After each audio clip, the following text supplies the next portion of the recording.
In the beginning, God created the universe. The universe was without form and void, and darkness was upon the face of the deep.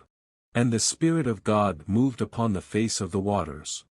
And God said, "Let there be light," and there was light.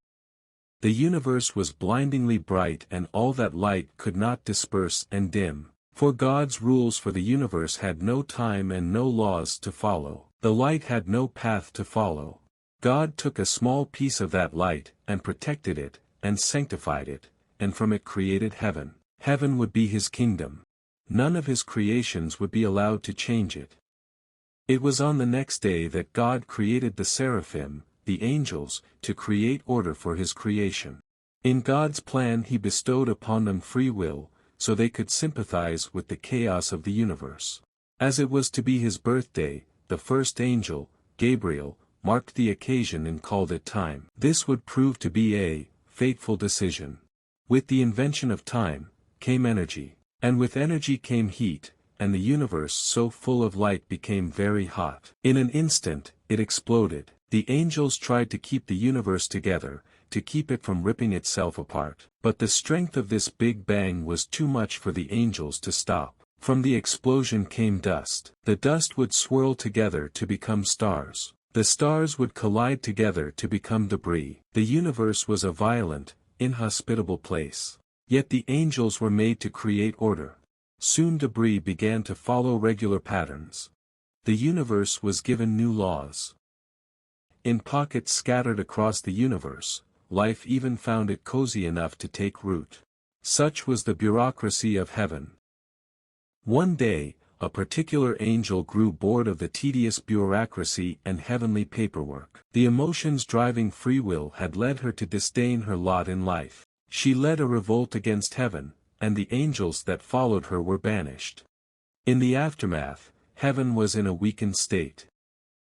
God reflected on his decisions. The angels were too emotional to be bureaucrats. They needed free will, but perhaps they were too curious, too prone to sin. So God created seeds and planted them in the clouds. Soon the seeds sprouted, and bloomed. From the flowers came the cherubs. These winged creatures would have free will, but lack sufficient emotion. They could not be truly unhappy, but they could also not be truly glad. They could not feel wrath or envy, or love or hate. These incomplete angels would help the remaining angels keep order in the universe, and would not be so easily swayed to rise up. They would be the perfect paper pushers of heaven. LisaLavitz was one of the cherubs, most unremarkable. She was exactly as dutiful and conscientious as any other cherub. She filed her paperwork and she made her spreadsheets without any protest. And without any more skill or heart than any other cherub. Yet she was unique in one way. She had become strangely fascinated with one insignificant piece of debris, in one insignificant galaxy. Sentient life was not uncommon in the universe and mankind was nothing special. Yet for some reason Lisa was drawn to mankind in particular. Like her, they would bring order to the world. They would sit in their cubicles and make their spreadsheets, and file their paperwork. Yet they would also do the strangest things. They would laugh with one another. They would love one another. And they would even do things Lisa could not even attempt to understand. Lisa, like most cherubs, was not a curious creature. No cherub had ever asked a question. There was no reason to. Lisa approached the only creatures she had ever known to display emotions, the angels. Gabriel, how could they bring order to themselves while also feeling such strong emotions? The angel was alarmed by her question. He remembered what happened last time an angel became overcome with curiosity. I cannot allow this to fester, thought Gabriel. And that's when the angel came up with a plan. Lisa, why don't you go live amongst them and find out yourself? Is that really possible? Lisa asked. Questions breed questions. Gabriel knew as much. He was even more confident this was the correct course of action. Of course, but you may never return. Gabriel warned. Lisa knew not of fear. She knew not of loneliness. She knew not of unhappiness. There was no difference between being here or being there. Okay, I'll go visit the humans. So without any hesitation, she agreed. Goodbye, Gabriel. And without any sadness or regret, Lisa left heaven, and traveled to the debris called Earth. Upon arriving, Lisa immediately noticed all the things that made this place different than her home.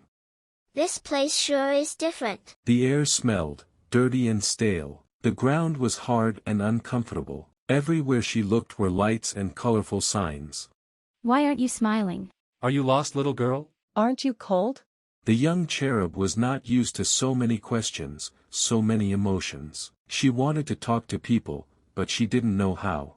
After several days of walking, she learned she preferred the city at night. It was quieter. There were less people, less noise. At night, her thoughts turned towards home. I miss the cherubs and the angels, thought young Lisa. She truly began to understand what loneliness felt like. Night after night, she felt more and more overwhelmed by the people around her. She felt so sad, and so lonely, and so homesick.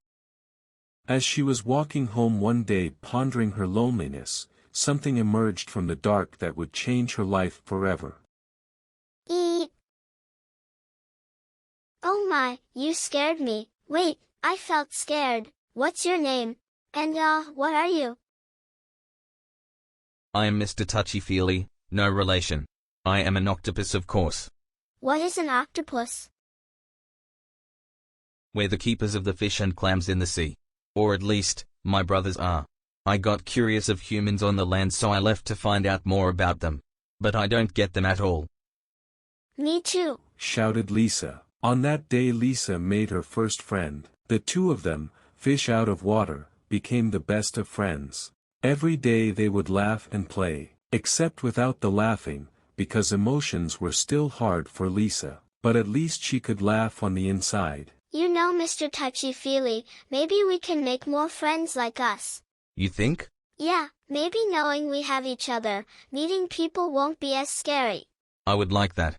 And so Lisa and Mr. Touchy-Feely, the most unlikely pair, set out to make new friends, together.